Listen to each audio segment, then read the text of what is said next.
नमस्कार, आप देख रहे हैं एक्सप्लोर इंडिया में आपके साथ हूँ मानसू। आज हम नई शिक्षा नीति का संपूर्ण विश्लेषण करने जा रहे हैं। अब तक भारत की स्कूली व्यवस्था 10+2 के फॉर्मेट पे चलती थी, लेकिन अब इसे 5+3+3+4 के फॉर्मेट में बदल दिया गया है। इसके तहत स्कूल के प्रथम 5 वर्ष की पढ़ाई फाउंडेशन स्टेज मानी जाएगी, यानी इस दौरान छात्रों के लिए मजबूत नींव तैयार की जाएगी। इसका करिकुलम एनसीईआरटी द्वारा तैयार किया जाएगा। इसमें प्री प्राइमरी के 3 वर्ष, पहली व दूसरी कक्षा के एक वर्ष शामिल होगा, यानी प्री प्राइमरी के 3 वर्ष, फिर पहली और दूसरी कक्षा के 2 साल इसमें शामिल है। इसके तहत बच्चों को खेलकूद व अन्य गतिविधियों के जरिए पढ़ाई कराई जाएगी। इन कक्षाओं के छात्रों के लिए किताबों का बोझ पहले जितना नहीं होगा। इसके बाद अगले 3 साल छात्रों को भविष्य के लिए तैयार किया जाएगा। इसके तहत छात्रों का विषय विज्ञान, गणित, कला, सामाजिक विज्ञान और ह्यूमैनिटी जैसे विषय पढ़ाए जाएंगे। अगले 3 साल मिडिल स्टेज माने जाएंगे। इसमें कक्षा 6 से लेकर कक्षा 8 तक के छात्र शामिल होंगे। इस स्टेज में छात्रों को तय क्रम के मुताबिक पढ़ाया जाएगा और इसके बाद 9वीं से लेकर 12वीं कक्षा के इस फॉर्मेट वाली आखिरी स्टेज मानी गई है। इन 4 सालों वाली स्टेज में बच्चों को विषयों के प्रति अर्थात पाठ्यक्रमों संबंधी गहरी समझ पैदा की जाएगी तथा छात्रों की विश्लेषण क्षमता को बढ़ाया जाएगा और इन्हें जीवन में बड़े लक्ष्य निर्धारित करने के लिए प्रेरित किया जाएगा। लेकिन अब स्कूलों में से स्ट्रीम सिस्टम खत्म कर दिया गया है।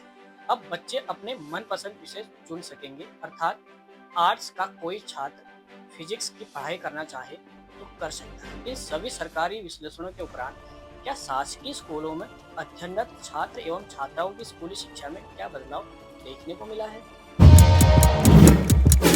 इन सभी सरकारी विश्लेषणों के उपरांत क्या शासकीय स्कूलों में अध्ययनरत छात्र एवं छात्राओं की स्कूली शिक्षा में बदलाव देखने को मिल रहा है?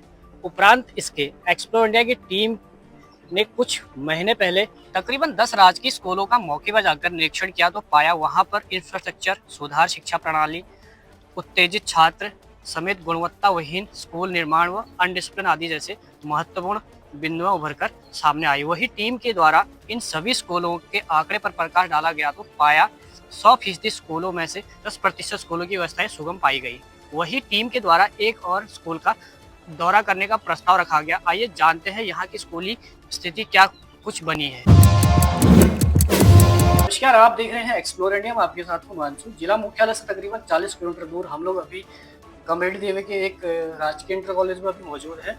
यहाँ के जो प्रधानाचार्य हैं उनसे जानेंगे कि यहाँ की शिक्षा व्यवस्था के बारे में और शिक्षा प्रणाली के बारे में। सर, आपका बहुत बहुत स्वागत है जी एक्सप्लोर इंडिया में। अपना नाम बता दीजिए। मेरा नाम उमेश चंद्र जोशी है और मैं लोकता संस्कृति विषय में कार्यरत हूँ। अभी प्रधानाचार्य महोदय हमारे ट्रेनिंग हेतु गए देहात होते हैं और मुझे विद्यालय व्यवस्था देखने के लिए चार्ज दिया हुआ है। तो सबसे पहले हम आपसे जानेंगे यहाँ की जो भौगोलिक स्थिति है तो किस तरीके से यहाँ पे खराब है? ऐसी समस्या है कि यहाँ पर हमारे विद्यालय के पीछे एक जो सुरक्षा दीवार थी, वो दीवार टूट गई थी। तो जो पीछे खतरा बना रखा है आप देख सकते हैं थोड़ी देर। और उसके पीछे बड़े कुछ विशालकाय वृक्ष हैं, वो वृक्ष भी खतरे की जद में। अभी भविष्य में अगर वो वृक्ष गिर गए तो विद्यालय बहुत तो भारी क्षति हो सकती है। और एक बार वृक्ष पीछे पूरा भी था कुछ हिस्सा उसका, वो तो अच्छा हुआ कि शाम के टाइम में था, उसमें विद्यालय बंद था। ये विद्यालय खुला होता तो कुछ नुकसान हो सकता बच्चों का भी। और छत मारा था, छत में कुछ बच्चे भी टूटे थे। तो अभी 2 वृक्ष हैं जो बिल्कुल खतरे की स्थिति में है। अच्छा, तो अभी हमारी जो नई शिक्षा नीति जिसे NEP न्यू एजुकेशन पॉलिसी 2020 में जो लागू हुई थी, तो उसका अभी असर उत्तराखंड के राजकीय स्कूलों में देखने को मिल रहा है। उसके बारे में क्या कुछ कहना चाहेंगे आप? क्यों नहीं, अब विद्यालय तो जो कि नियम उसके तहत चल ही रहे हैं फिर, और पठन पाठन प्रक्रिया सब सही चल रही है और अपने तरीके से अध्यापकों के जो भी दायित्व उनका निर्वहन कर रहे हैं। सर, अभी हम लोग देख रहे हैं कि यहाँ की जो स्कूल की भौगोलिक स्थिति है उसमें कहीं ना कहीं एक प्रकार का कमी देखने को मिल रही है। तो जो यहाँ के स्कूलों के पीछे की जो पेड़ों की समस्याएं हैं उसके बारे में आपकी क्या राय रहेगी? सर, भौगोलिक स्थिति पर्यावरण की दृष्टि से तो अच्छा घिरा हुआ विद्यालय हमारा है, लेकिन पीछे की जो समस्या हमारी है, जो पीछे पेड़ हैं उसकी जड़ की जो दीवार है वो पूरी निकल चुकी है, वो नीचे आ चुकी है आपदा के उसमें।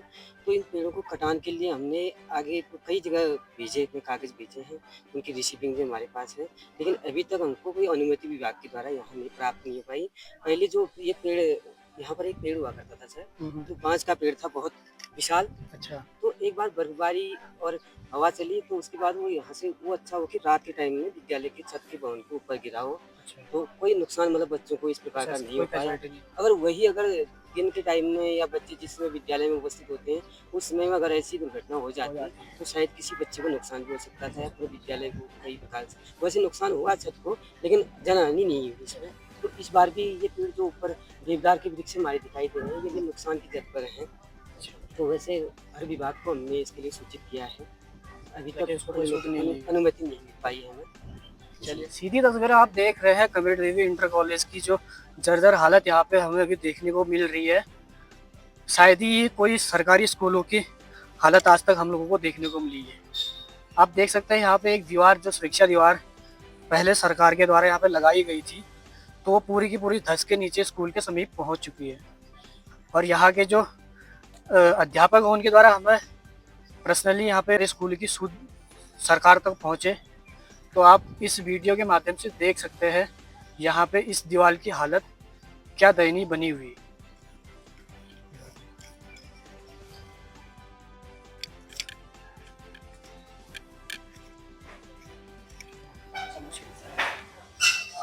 Good morning all of you. कौन सी क्लास है?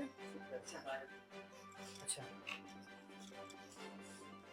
कैसी रहती है पढ़ाई आप लोगों की? ठीक रहती है? कितने स्टूडेंट हैं इस क्लास में? अच्छा, चलिए बात में ज़्यादा टाइम वेस्ट नहीं करते हुए सबसे पहले मैं अपना इंट्रोडक्शन देता हूँ। मेरा नाम मानशु है, मैं बागेश्वर मंडल सराय का स्थायी निवासी हूँ। मेरे साथ मेरे सहयोगी कैमरामैन सौरभ पंचपाल जी हैं। मैं एज ए न्यूज़ एंकर आपके सामने प्रस्तुत हूँ। हम आज इस अध्याय में कुछ सवाल पूछेंगे आपसे, जिसका आप लोगों ने संयम से जवाब देना है। यह सेशन आप लोगों की विद्यालय शिक्षा को रिप्रेजेंट करेगा। धन सिंह रावत क्या है? शिक्षा मंत्री, वेरी गुड। और शिक्षा अधिकारी जनपद के?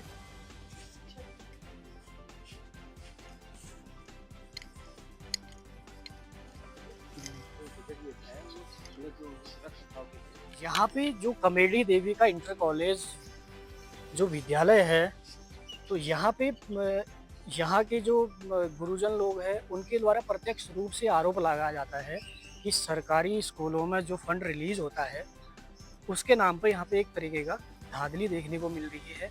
इनके द्वारा स्पष्ट रूप से कहा जा रहा है कि जो यहाँ पे फंड आता है उनको दिए बगैर यहाँ पे उनको अपने खुद के जेब से पैसा खर्च करके यहाँ पे विद्यालय की छोटी छोटी चीज़ों का निर्माण खुद से करना पड़ रहा है। जी, हमारे ये विद्यालय हमारा अशासकीय विद्यालय महोदय।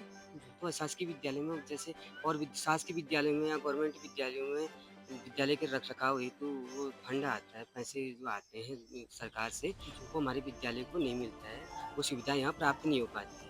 तो यहाँ पर जो भी स्थिति पर से हमने इस विद्यालय की जो रंग रोगन किया इसमें और इसका वो किया, तो वो किसी व्यक्ति विशेष ने इसमें दान के रूप में अच्छा। ये पेंट किया गया था।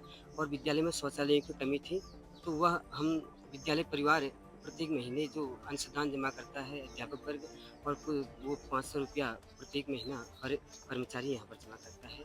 तो उसी के माध्यम से जो पैसा यहाँ जमा हुआ, उसके तहत ही हमने यहाँ पर शौचालय का निर्माण कराया। और विद्यालय के रंग रोगन और जो यहाँ विद्यालय में जो दरवाजे थे वो लगभग जीर्ण हो गए थे, तो उनको दोबारा यहाँ पर बनवाया गया। तो बस जो गवर्नमेंट में जो बजट विद्यालय गवर्नमेंट की ओर से गवर्नमेंट विद्यालय को प्राप्त होता है, वो हमें अशासकीय विद्यालय को प्राप्त नहीं होता। ठीक, धन्यवाद।